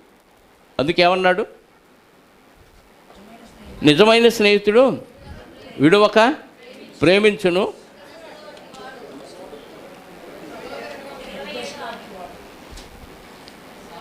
27:6. మేలు కోరి స్నేహితుడు గాయము చేయును, పగవాడు లెక్కలేనన్ని ముద్దులు పెట్టును. మేలు కోరి గాయం చేస్తాడు. నువ్వు బాగుపడటానికే నువ్వు ఇలా ఉండకూడదు, తప్పు, వాక్యం ఒప్పుకోదు, నువ్వు నరకానికి పోతావు ఇలా అయితే అని వాక్యంతో చెప్పటం వేరు, పర్సనల్గా నేను తీర్పు తీర్చడం వేరు. నాకు ఏదో మీరు చేయలేదని నేను పర్సనల్గా గర్జి పెట్టుకొని నీ మీద నేరారోపణ చేస్తూ ఇలాగైతే నువ్వు నరకానికి పోతావు, దశం భాగం అయిపోతే నువ్వు నరకానికి పోతావు అన్నాను అనుకోండి. అది పర్సనల్గా ఏదో పెట్టుకొని డబ్బు కోసం ఆశించి చెప్పాడు కాబట్టి నాకు తీర్పు తీరుతాడు దేవుడు. నీ మేలు కోరి నువ్వు పరలోకం వెళ్ళాలనే ఉద్దేశంతో నువ్వు ఇలా రాకపోతే కుదరదు. అన్నిటికీ అటెండ్ అవ్వాలి, అన్ని కార్యక్రమాలు చేయాలి, దేవునికి ఎక్కువ సమయాన్ని ఇవ్వాలి, దేవునికి ప్రాధాన్యత ఇవ్వాలి, దేవుని కోసం ఏదైనా వదులుకోవాలి, ఇలాంటివి చెప్తే నచ్చదు మనకి. కానీ వాస్తవం అది వాస్తవాన్ని చెప్పినప్పుడు అది నీకు గాయంగా అనిపిస్తే, నన్ను గుచ్చాడండి, నన్ను పొడిచాడండి, నన్ను అనరాని మాటలు అన్నాడంటే మరి నిజమే. డాక్టర్ గారు సూది పొడుతాడు ఎందుకు? పోయినసారి అప్పీలేదనా? ఎందుకు పొడుతాడు? కోస్తాడు ఎందుకు? కోసి కుట్లేస్తాడు ఎందుకు? నీ రోగం పోయి బాగుపడతావనే కదా. డాక్టర్ గారు నా మీద కచ్చితో కసా కోసాడండి అంటావా? కొయ్యని సంతకం పెట్టేది నువ్వే మళ్ళీ కదా. సంతకం పెట్టుకొని మరి డబ్బులు తీసుకొని మరి కొత్త, అది బాగా ఇష్టం. ఇక్కడ ఫ్రీగా కోస్తే అమ్మో ఈ కోత మనకు పనికిరాదు కదా. ఏమన్నా సంఘాలు చాలా ఉన్నాయి. నువ్వేమన్నా చేయి, నువ్వు ఎప్పుడన్నారా, నువ్వు అసలు ఏమన్నా చేసి నువ్వు ఏ తప్పులు చేయి. తాగి వచ్చినోడికి బాప్తీసం ఇచ్చాడు ఒక పాస్టర్, తాగి వచ్చినోడికి. ఇంకా ఏం చేస్తాం చెప్పు? అలాంటి సంఘానికి వెళ్తే అసలు నొప్పే ఉండదు, ఇంజక్షన్ ఉండదు, ట్యాబ్లెట్ ఉండదు, ఏముండదు, అంతా ఆయింట్మెంటే. పోతావు, ఆయన పోతాడు, నువ్వు నరకానికి పోతావు. ప్రయోజనం ఏముంది చెప్పండి? గాయమైనా నన్ను బాగు చేయటానికి నో ప్రాబ్లం, నేను సరి చేసుకుంటాను. నాకు గాయమైందంటే ఏదో తేడా జరిగితేనే గాయమైంది. ఎప్పుడు ఆపరేషన్ చేస్తాడు డాక్టరు? రోగం వస్తేనేనా? నాకు ఏ రోగం లేదండి అయినా నీకు ఆపరేషన్ చేయాలి రా అన్నాడు అనుకో, వెళ్తావా? వెళ్ళం కదా. అంటే రోగం ఉంటే ఆపరేషన్ అవసరం, రోగం లేకపోతే ఆపరేషన్. నువ్వు అన్నీ పర్ఫెక్ట్గా ఉన్నావు అనుకో, నీకు అసలు ఏ గాయం అవ్వదు. నువ్వు అన్నీ పర్ఫెక్ట్గా పాటిస్తే నీకు గాయాలు ఎందుకు అవుతాయి? ఓహో ఆయన చెప్పిన మాట ఈరోజు నేను పాటిస్తున్నా, నాకు కాదు ఇది అనుకుంటావు. నువ్వు పాటించకపోతేనే గాయం అయింది. ఆ గాయాన్ని నువ్వు మాన్పించుకుంటే ధన్యుడు అయిపోతావు, లేకపోతే దరిద్రుడు అయిపోతావు. పేతురు గారి పత్రిక చివరిగా పేతురు గారు రాసిన మొదటి పత్రిక 1వ అధ్యాయము 22-23 వచనాలు. మీరు క్షయబీజము నుండి కాక శాశ్వతమగు జీవము గల దేవుని వాక్యమూలముగా అక్షయ బీజము నుండి పుట్టింపబడిన వారు గనుక నిష్కపటమైన సహోదర ప్రేమ కలుగునట్లు మీరు సత్యమునకు విధేయులగుట చేత మీ మనస్సులను పవిత్రపరుచుకొనిన వారై ఉండి ఒకరినొకడు హృదయపూర్వకముగాను నిష్కపటముగాను మిక్కటముగాను ప్రేమించుడి. ఏంటంట, మనం ఏ బీజం నుంచి పుట్టాం? క్షయ బీజం అంటే నాశనం అయిపోయే బీజం కాదు, మనం అక్షయ బీజం నుండి పుట్టింపబడిన వారు. అక్షయ బీజం ఏది? యేసుక్రీస్తు వారు ఆయన క్షయమైపోయే బీజంలోకి వచ్చి, క్షయమైపోయే బీజం అంటే శరీరం, ఈ బీజాన్ని భూమిలో నాటి అక్షయమైన బీజంగా తిరిగి లేపాడు. ఇప్పుడు ఆయన వలన మనం కొత్తగా జన్మించాం. అక్షయ బీజం అంటే యేసుక్రీస్తు వారు అక్షయ బీజం. ఆయన నుండి మనం వాక్యం వలన పుట్టింపబడినవారు. అంటే మనం కూడా యేసుక్రీస్తులాగా చనిపోయి యేసుక్రీస్తులాగా అక్షయ బీజం నుంచి పుట్టినవారు. కాబట్టి అక్షయ బీజం నుంచి పుట్టిన వారికి నాశనం లేదు. కాబట్టి నాశనము లేని ఆ లోకానికి మనం వెళ్ళాలంటే ఏం చేయాలంట? నిష్కపటమైన సహోదర ప్రేమ. కపటం ఇంకేం ఉండకూడదు, ఓపెన్, ఫుల్ ఓపెన్. ఇంకా ఎక్కడ దాపరికాలు లేవు. లోపల ఒకటి పెట్టుకొని బయట ఒకటి, ఈ కుట్రలు కుతంత్రాలు అస్సలు పనికిరావు. ఇక్కడ నిష్కపటమైన సహోదర ప్రేమ కలుగునట్లు మీరు సత్యమునకు విధేయులగుట చేత మీ మనస్సులను పవిత్రపరుచుకొనిన వారై ఉండి ఒకరినొకడు. మనస్సులను పవిత్రపరుచుకోండి అంటే అర్థం అపవిత్రంగా ఉన్నాయి, అది కూడా శుద్ధి చేసుకో. యేసు రక్తంతో శుద్ధి అయిపోయినాయి, ఓకే, బాప్తిసం అప్పుడు. కానీ మళ్ళీ అపవిత్రం అవుతుందా? అవుతుంది. రోజు దాన్ని ఏం చేసుకోవాలి? ప్రక్షాళన చేసుకోవాలి, రోజు శుద్ధి చేసుకోవాలి. అందులో ఎదుటివాడి మీద ద్వేషమో అసూయో ఇంకేదో పెట్టుకున్నాం అనుకోండి, అది కూడా తీసేసుకోవాలి. అంటే మీ హృదయాల్ని ఎప్పటికప్పుడు ఏం చేయాలి? పవిత్రపరుచుకున్న వారై ఉండి ఒకరినొకడు హృదయపూర్వకంగాను. బయటికి వందనాలు నవ్వుతా చెప్పి లోపల అరే దరిద్రుడా నీ గురించి నాకు అంతా తెలుసులే, ఈ పనికిరావు. ఉంటే ఓపెన్గా నువ్వు ఆ తప్పు చేసావు, సరి చేసుకుంటే మంచిది బ్రదర్, సింగిల్గా చెప్పు, నో ప్రాబ్లం.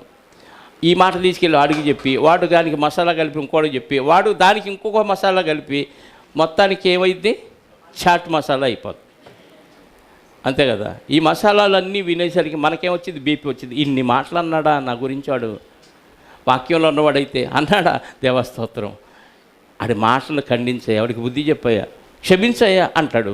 దేవుళ్ళో లేడనుకో అంత మాట అంటాడు. టైం రాని ఆడి సంగతి నేను చూస్తా. టైం కోసం కనిపెడతాం, ఏ సమయంలో దొరుకుతాడని శాస్త్రులు పరిచయాలు యేసుక్రీస్తు వారిని వెతికాడు చూసారా.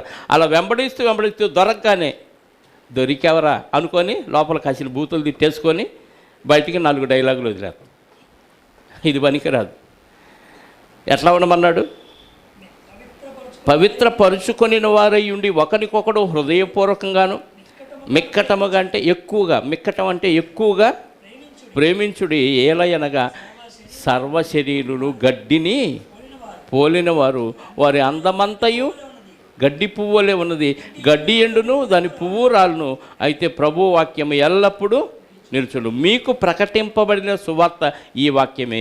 ఈ సువార్త వాక్యం నువ్వు వింటే, దానివల్ల నువ్వు మారితే, నేను గడ్డి పువ్వులు అంటోని ఏదో ఒక రోజు ఎండిపోయిద్ది. ఎండిపోయిన రోజు శాశ్వతంగా ఎండే అలోకంలోకి వెళ్ళాలా, వెలిగి నిత్యము పచ్చగా ఉండే పరలోకం వెళ్ళాలనేది నిర్ణయం తీసుకొని, నిర్ణయానికి తగ్గట్టుగా ఒకరి మీద ఒకళ్ళు సనగకుండా, చాడీలు చెప్పేవారిగా ఉండకుండా, హృదయంలో ఎవరి మీద ద్వేషం అనేది లేకుండా, కల్లా కపటం లేకుండా, క్రీస్తును పోలి నడుచుకొని మన హృదయాలను ఎల్లప్పుడూ దేవుని ఎదుట నేరారోపణ చేసే విధంగా కాక, దేవుని ఎదుట ధైర్యంగా నిలబడే విధంగా మన హృదయాన్ని సిద్ధపరచుకోవాలని కోరుకుంటూ ఈ మాటలు ముగిస్తున్నాను. ప్రార్థన చేసుకుందాం. పరమునందు ఆసీనుడవై చరాచర జగత్తును అందులో సమస్తాన్ని సృజించిన మా ఆత్మల కన్న తండ్రి, మహోన్నతుడా, మీ ఘనమైన ఉన్నతమైన శ్రేష్టమైన నామాన్ని బట్టి స్తోత్రాలు. మమ్మల్ని బలపరచువారు మీరే, మమ్మల్ని స్థిరపరిచేవారు మీరే కనుక మా చింత యావత్తు మీ మీద వేసి మా పనిని మేము నిర్వహిస్తూ ముందుకు సాగితే మాకు ఏ దిగులు, ఏ చింత, ఏ లోటు ఉండదని, ఇదిగో నాయన, ఒకరి మీద ఒకరు ద్వేషం పెట్టుకోకుండా, ఒకరినొకరు కలుసుకోకుండా, ఒకరినొకరు భక్షించుకోకుండా, అది లోకంలో జరిగే తీరు నాయన, అది సంఘంలో లేకుండా మమ్మల్ని మేము సరిచేసుకుంటూ మా హృదయాలను మీ ఎదుట సమ్మతి పరుచుకునే విధంగా జీవించడానికి మంచి హెచ్చరిక మాటలు మాకు దయచేసినందుకు స్తోత్రాలు. నిజంగా తండ్రి, మా అందరికీ స్నేహితుడిగా మీ కుమారుణ్ణే మాకు అనుగ్రహించారు. ఆయనతో స్నేహం చేస్తే ఖచ్చితంగా ఆయన లక్షణాలు మాకు వస్తాయి కనుక మిమ్మల్ని స్నేహితులని పిలుస్తానని శిష్యులతో చెప్పాడు. ఈరోజు మేము కూడా క్రీస్తుతో సహవాసము కలిగి క్రీస్తు స్నేహితులుగా ఉంటూ క్రీస్తు లక్షణాలను పురిపుచ్చుకొని ఆయన ఎలాగైతే అందరినీ ప్రేమించాడో, తనను శత్రువుగా భావించి అమ్ముకున్న యోధాను కూడా అందరి శిష్యులాగా ఎలా ప్రేమించాడో, మేము కూడా ఒకరినొకరు ప్రేమించుకుంటూ ఒకరి మీద ఒకరు నిందారోపణలు చేసుకోకుండా అందరినీ క్షమిస్తూ ఓర్పుతో మీ సన్నిధిలోకి చేరటానికి మా హృదయాన్ని సిద్ధపరచుకునే విధంగా మమ్మల్ని మేము హెచ్చరించుకుంటూ మాకు మీ బోధను మేము కూడా అన్వయించుకుంటూ పాటించే భాగ్యాన్ని మాకు అనుగ్రహించమని కోరుకుంటూ వచ్చిన బిడ్డలందరినీ బట్టి స్తోత్రాలు. వారి వారి గృహాలకు సురక్షితంగా చేర్చండి. ప్రతి ఆదివారం మీరు జరిగిస్తున్న 3 ఆరాధన క్రమాలను బట్టి స్తోత్రాలు. ఇదిగోనైనా 3వ ఆరాధనలో కూడా మమ్మల్ని చేర్చి దిగ్విజయంగా పూర్తి చేసుకోవడానికి మీరు ఇచ్చిన అవకాశాన్ని బట్టి కూడా మీకు క్రీస్తు ద్వారా కృతజ్ఞతాస్తుతులు చెల్లిస్తూ వచ్చిన బిడ్డల్లో ఎవరెవరికి ఎలాంటి అవసరాలు ఉన్నాయో మీకు తెలిసినైన మీరు అనాథలుగా మమ్మల్ని విడిచిపెట్టారు కనుక ప్రతి ఒక్క బిడ్డ యొక్క అవసరత తీర్చండి. అనారోగ్యం కానీ, ఆర్థిక సమస్య కానీ, మానసిక బలహీనత, రుగ్మతలు కానీ, వివాహం కాకపోవటం కానీ, సంతాన లేమిలో ఉన్నవారు కానీ, మానసిక ఇబ్బందుల్లో సతమతమవుతున్న బిడ్డలకు శాంతిని, సమాధానాన్ని ప్రతిదీ మీ చిత్తానుసారంగా అనుగ్రహించి మీరే మా అందరి ద్వారా మహిమ, ఘనత, ప్రభావాలు ఆరోపించుకొనమని కోరుకుంటూ మా రక్షకుడు, మా పాప విమోచకుడైన యేసుక్రీస్తు వారి యొక్క సమాధానం కలిగిన నామములో ప్రార్థించి అడిగి వేడుకొనిచున్నాను పరలోకపు తండ్రి. ఆమేన్. మనందరి కన్న తండ్రి అయిన దేవుని ప్రేమ, ఆయన ప్రియ కుమారుడైన యేసుక్రీస్తు వారి కృప, పరిశుద్ధాత్మ యొక్క అన్యోన్య సహవాసము ఇప్పుడు ఎల్లప్పుడూ సకల పరిశుద్ధులకు సదాకాలము తోడయుండి నడిపించునుగాక. ఆమేన్.